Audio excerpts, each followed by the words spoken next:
Okay, thank you, Cheryl. Thanks everybody for coming to the Canvas Next Steps.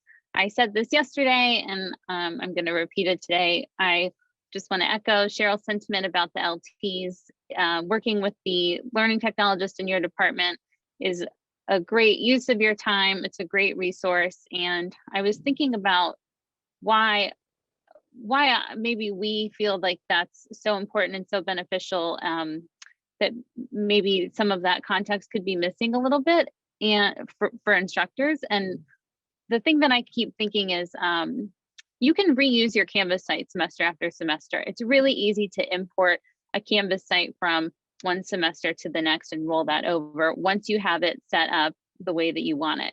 So if you work with an LT to get the Canvas site set up the way that you envision it now, in the future, you can make little tweaks to that, but the basic structure that you've built will already be there. And we being the support staff for Canvas will always be around. There'll always be somebody on our staff to help you, but that learning technologist resource that can do a lot of the setup work for you and help you make things really just customized to the way that you envision them, that resource may not be around forever. So I think that's, from my perspective, one of the really great reasons to reach out to your LT and work with them and really take advantage of that right now while it's available. Could be a limited time offer.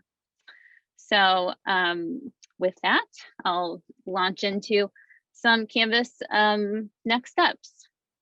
So yesterday, we heard a great, we talked about the layout of Canvas and the modular structure in the basics demo. So I'm just going to go ahead and share my screen here. Your template for your Canvas site is this modular layout where you have each module a week and all of the content for that week lives within these weekly modules. And I mentioned that you're not bound to this as your homepage or using this structure for your class. And we heard a great suggestion that it may be hard to imagine what other options you have when everything that you're seeing is probably this original template. So I thought we could start this today talking a little bit about pages. You can add custom pages to your course that either you can use as your home page. So when students come to the homepage for the course, they'll land on a custom layout for the homepage, or you can use pages to introduce content in each week of your course layout, or each chapter if you choose to use maybe chapters or topics rather than weeks. So I thought we could look a little at pages to start with. So to create a new page, there is this pages link here, and this is going to bring you to all of the pages, or actually first it's going to take you to this home page. So every course has one page that you can designate as your home page. And if you choose to use a home page for your course, students will land on this home page rather than that module layout that we just saw when we click home. So when we click home, we would come to a page instead. But I'm going to go ahead and view all of the pages in my course. And I've just created a couple of example pages. To add a new page, well, I should say, if you want to edit the home page and you want to have a different home page, you'll have a home page by default. So you would click this to edit the home page. So actually, I can just do that. When I click edit here to actually edit the content in the home page, it's going to bring up this rich text editor that we see in lots of different places in Canvas. And one thing that is pretty powerful about this text editor is that you can actually edit the HTML using this code tag button down here at the bottom. So this is going to show you the raw HTML for the editor, which means that you can use a variety of HTML elements on this page to style it in a custom way, how you kind of envision a layout for your homepage being, or a topic header for a chapter. So you don't have to, of course, edit the HTML if that's not something that you're comfortable with. You can design a layout using just the editor tools built into the text editor, but having that option to add custom HTML is pretty powerful. And that is what some of our LTs have done to customize homepages for the course teams that they've been working with. So I just grabbed a couple to show you what that could look like. This is our homepage for the Learning Technologist Community Canvas site. So when you go to the home link of that Canvas course, which is just for our LTs, the students or the LTs see this layout rather than the weekly modules, because that doesn't really make sense for the content that we're talking about in that course. So these are all buttons or links that are going to take students to different places within the Canvas course site. And then these community resources, this is a similar kind of functionality. You can click through the different tabs of these resources, and these links are going to take students either to an internal website within this Canvas course or an external website, maybe a knowledge-based landing page, something like that. So this is just to show you one particular layout. Another layout that I also sort of copied from a course, but I changed all of the content to be dog related because I didn't want to expose the the content that the instructor had actually used. But this is a homepage example from one of our courses from the fall. Again, not about fluffy pups, but I thought it was very cute. So you could have a landing page like this where you maybe have just an image, a description of what the course is going to be, and then links to important files and the different modules in the course. So if you have a custom homepage, you can still use modules in your course. Students just won't land on the modules when they go home. These are just to get the ideas flowing in your head about how you might take advantage of that custom homepage. And this is a good place to reiterate that this is a great project for your learning technologist to do, because they will definitely be able to employ that custom HTML option when they're creating your homepage. I also created a page that is to show you what it might look like to have an overview page. So if you want to, we've talked about in the basics of Canvas adding assignments to your modules. That was kind of the focus of that demo in terms of content, but you can add all kinds of content. So you can add pages that have links to your lecture notes, links to pages outside of Canvas, web pages, anywhere on the internet, links to other parts of your course. So you can include internal course links. And I made this overview of topic 1 page. This is again dog themed. So this could just be, maybe at the top of your week 1 module, you want to have an intro page telling students what you're going to cover in that week or what you're going to cover in that chapter. So this has some information, and then I've included some links here that will take students right to the materials that they need. So this is an external link that I've just linked to Wikipedia. So just to show you, you can do internal to course links and external web page links. Okay, so that's kind of the overview of pages that I wanted to share. And again, you can make a page your home page. So when you click home, your students will land on that page rather than the modules. So the next thing that I thought we could cover is some grading options. So yesterday in the basics, we looked at the speed grader for grading assignments, and that's still a really great tool and probably one that most of our instructors use. But you do have a couple of other options for a grading workflow aside from just using the speed grader to grade each file individually and annotate through the speed grader. One option that you have that we have heard from some instructors who are teaching courses where students are submitting long written assignments is that the many comments that they want to make for each student's submission can get really crowded on the speed grader view. So rather than making comments through the speed grader, you have the option to download all of the submissions that your students have uploaded to an assignment. And when you do that, it's just going to download a zip file of all of the submissions. Then if you open that zip file and say you've restricted your students to just using Word and you want to use the changes tracker in Word, or you just prefer kind of annotating in there, you can add all of your annotations through Word, save the files using the same name that the students gave the file that they uploaded, and re-zip that all of those submissions together.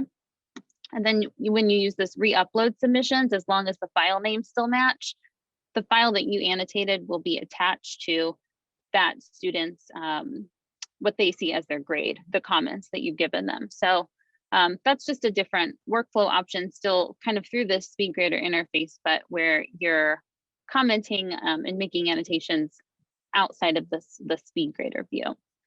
You can use that still in tandem with the other features of SpeedGrader, like the rubric. So if I'm grading this project, for instance, I can still use the SpeedGrader. If I were doing this one, for instance, I can still view my rubric. If I've downloaded the submissions and graded them on my own and re-uploaded them, I can still come in here and give the student a grade using this rubric that I have created, and use the features here, leave additional comments, and the student will get the grade that you've given them via this rubric, as well as the comments that you've given them on an assignment.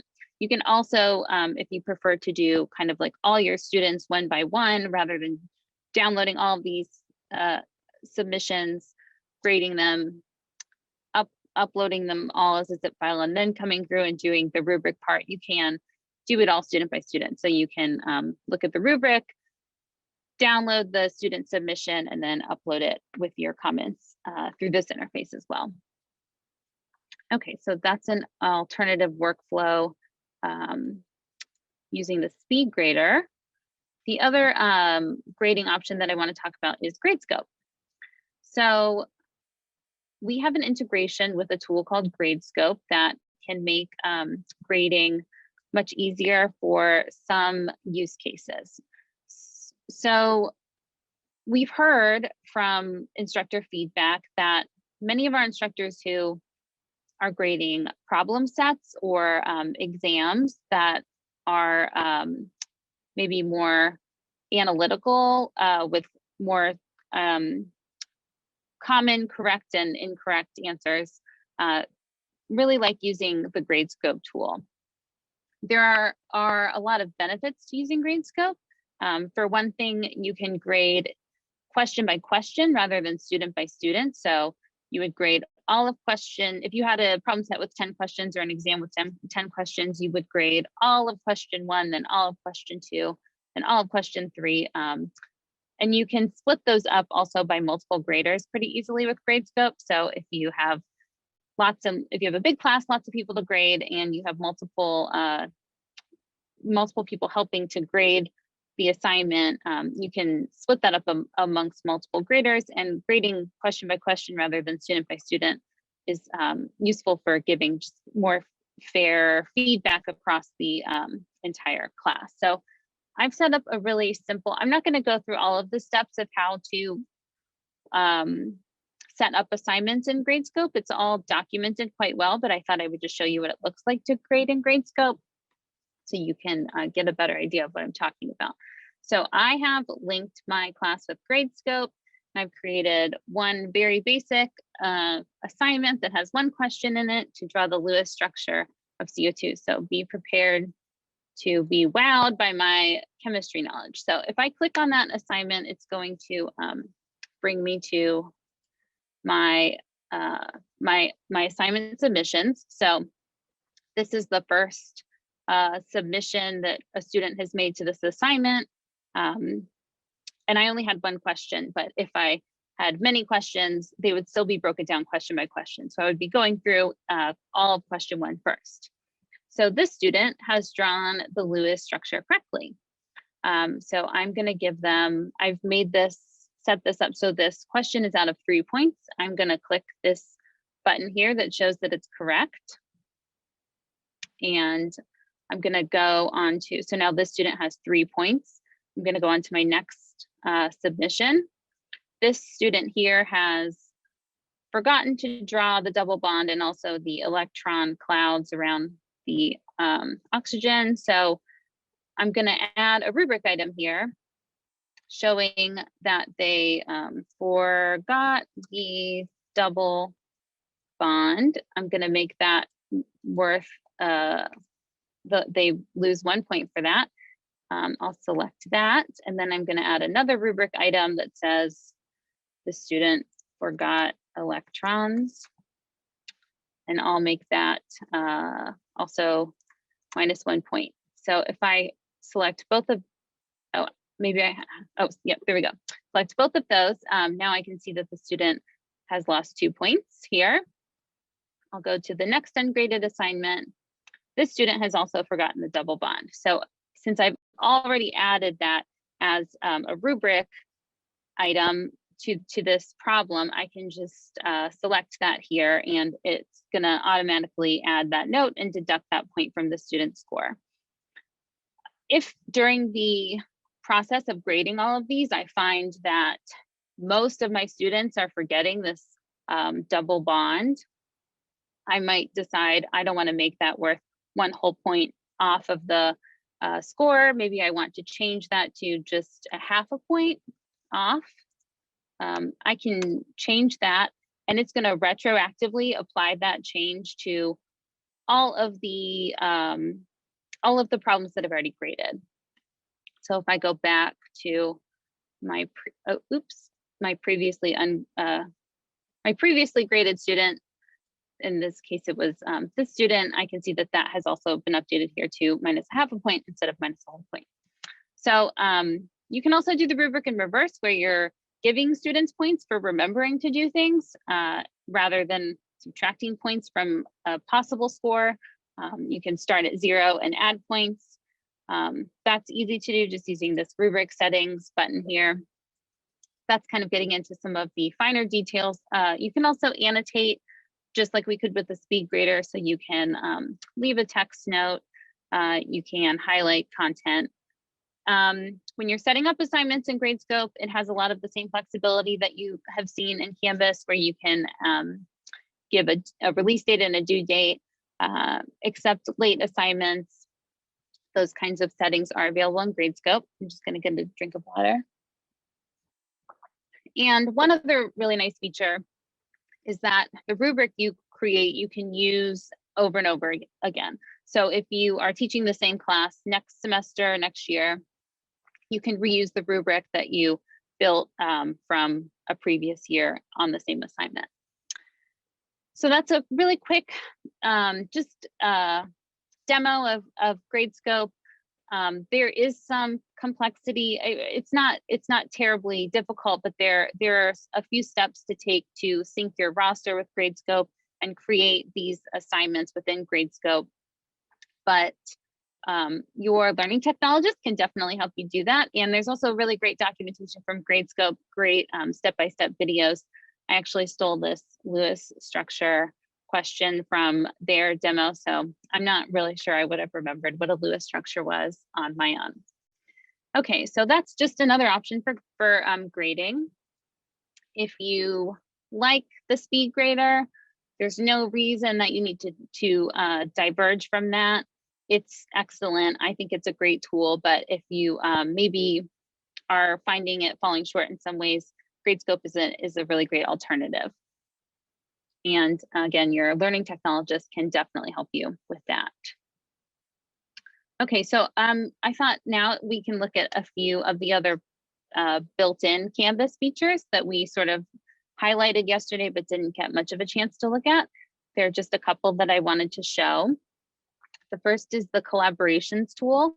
As I mentioned, this is a shared Google Doc within your class. So I've made this test collaboration, and when I click that, it's going to open this Google Doc. So I just wanted to show that that's really what this collaborations tool is. It has this lofty name, but it's really a way to have a shared doc within your course. So in some of these demos that I've done for smaller groups, for departments, I've heard that a lot of instructors like using the collaborative Google Doc during their Zoom lecture time, during their class time, so that students can be all adding thoughts or reflections or feedback to the same doc, and everybody can see that in real time. So if you set up a collaboration, which again is just a Google Doc, everybody in your class automatically has access to that. You don't have to go in and share it with individually through Google with everyone in the class. And then they can just get to it quickly using that collaborations link. The people link over here is where you can set up small groups. So if you want to set up small group projects in your course, you'll do that through people. And then this group set button here, this is going to open up a window to help you format groups.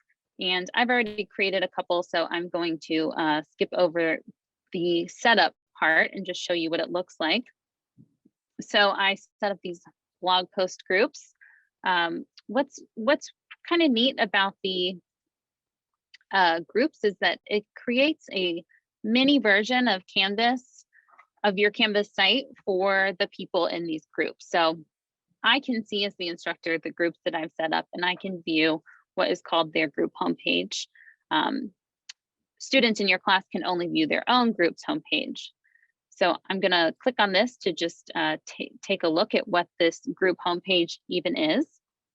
So what you'll see now is that this is the view of any of the students who are in that small group that I've created. And it's, like I said, just kind of a mini version of Canvas within the larger Canvas site. So those students have their own homepage. They have their own way to make announcements to each other. They can create pages within their group page. They can use the people tool to see the other people in their group. They can have their own discussions and share files with each other through Canvas using the files tool. The conference is really a Canvas version of Zoom that's not as good as Zoom. So no, I don't think anybody will really be using that. And then collaborations, again, is that Google Doc, but they can have their own small group Google Doc. So it's just a great way to have small group assignments, and then give those groups the tools that they need to collaborate and really work on those assignments well, because we know that that's always a struggle when you're working remotely. To be doing a group project, it can get a little hairy. So having this feature can make some of that a little bit easier. Okay, so I'm going to go back to my homepage here. And I think now we'll take a quick look at Panopto. I'm actually not going to get into a demo of Panopto. Again, it's very well documented, and we have I can actually stick a link in the chat to where we have documentation already gathered for Panopto, but I wanted to make a couple of notes about it. It's our preferred video solution for instructors using Canvas. You have unlimited file storage with Panopto, so any media that you record that's stored to Panopto, you don't have to worry about running out of space. You can also link your Panopto with your Panopto integration in Canvas with your Zoom integration in Canvas. And when you've done that, all of the Zoom meetings that you record to the cloud will automatically be added to your Panopto folder. So if you, they're easy to access there. And then if you want to edit those Zoom recordings using the tools available in Panopto, they're all there for you to edit. It's pretty quick and easy to do simple editing in Panopto. For instance, trimming off the beginning and end of a video.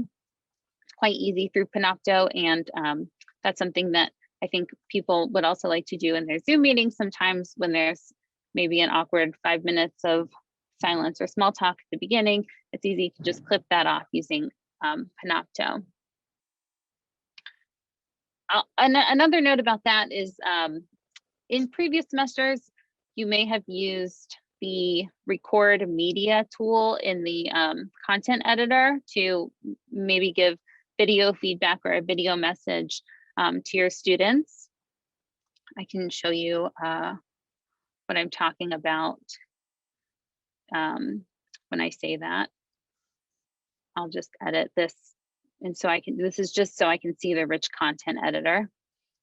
So there is a upload record media tool right through Canvas, but you can also use your Panopto video right through this text editor as well.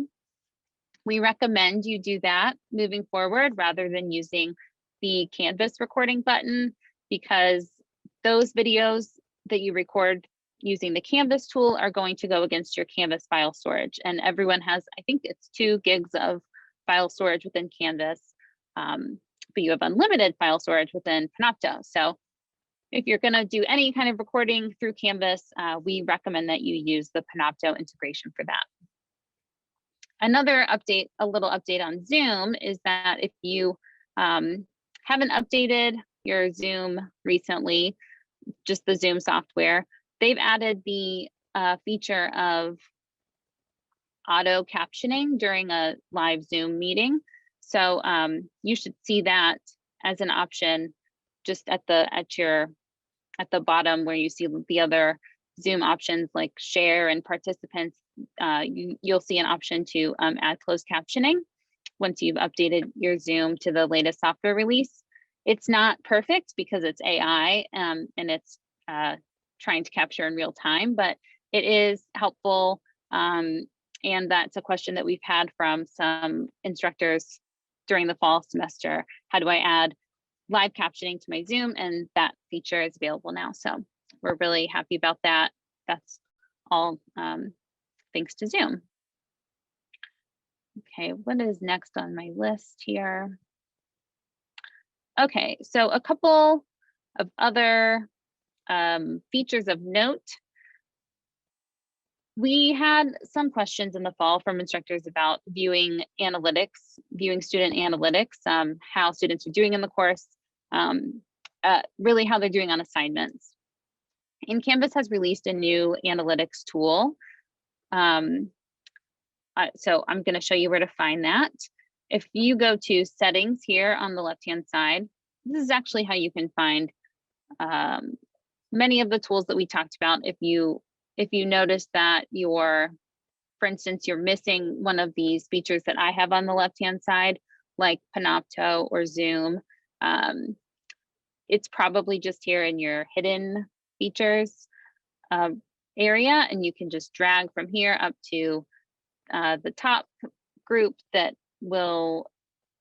indicates the features that are showing on your left-hand navigation side here. So if anything isn't Panopto specifically, I think starts off hidden. So if you're not seeing it visible on that rich content editor and you're not sure where to find it, you can find it here under navigation just by dragging it up to the visible tools. But to find the new analytics, you're going to go to the settings link here and then this feature options tab over here. This is a way to opt into some features that aren't turned on across all courses by default because they're newer features, so they're still maybe be a little buggy, which is the case with new analytics. I'm going to tell you about one small sort of bug that's in it right now, but you can choose to enable it by clicking the X here and it will turn into this green check mark. And then when you go to your home page, you'll see over here on the right hand side, there's a link to new analytics. When you click that, it's going to bring you to the new analytics feature. One thing to mention right off the bat is that it takes data. It takes Canvas about 24 hours to sync the data with it in your course with the new analytics. So if you have existing course data, you probably don't at this point because your course hasn't started yet, but it won't all be there right away. So I thought I had some assignments with grades in this course. So what you'll see here on the new analytics tool is all of the assignments in your course will be shown along with the average grade for each of them. I think, oh, I haven't graded the data visualization project. I've been avoiding grading because it creates some other complications in the course with publishing. But if I had graded this, it would show me here on this new analytics page, the average grade for the assignment, and the low and high score, and a quick view of which students are missing the assignment and who has turned it in late. I can click the missing button to see the names of those students, and I can also quickly email all of the students who are missing if I need to communicate with them about their missing assignment. The place where we're seeing that this tool has a little bug is with this distribution here. So right now it's showing that all of my students have a 0% for this, which is accurate, but we've seen in other courses that have realistic data that the histogram here isn't populating correctly. So I've been in touch with Canvas about that, and we are working through it. So if you want to use this tool and you're seeing that the spread here looks wrong, it probably is, and we're working on fixing that, and we'll let you know when that has been resolved. That's a bug on the Canvas side, but I think that the quick view of the average grade and seeing who maybe hasn't turned in the assignment is quite handy. You can also filter this view by, as it says here, section, student, or assignment. So if you just want to look at how one student is doing on their assignments, or you just want to look at one individual assignment, that kind of functionality is available through the new analytics tool. And the other tool note that I wanted to make is we've had many questions about Slack. We are currently working on the Slack integration. Our colleagues are testing it out right now, and we expect that that integration will be ready to roll out for the spring semester. So if you're using Slack, just sit tight, and that should be ready for you to integrate into your Canvas site shortly. Okay, and again, to find that integration, if it's not right here on the left-hand side, you can find it by going to settings, and then it will either be under navigation or apps. It might be under apps, but you'll find it one of those ways, and that's something that I'm sure we will share out. So that does it for me for the features and tools that I wanted to highlight during this next steps presentation.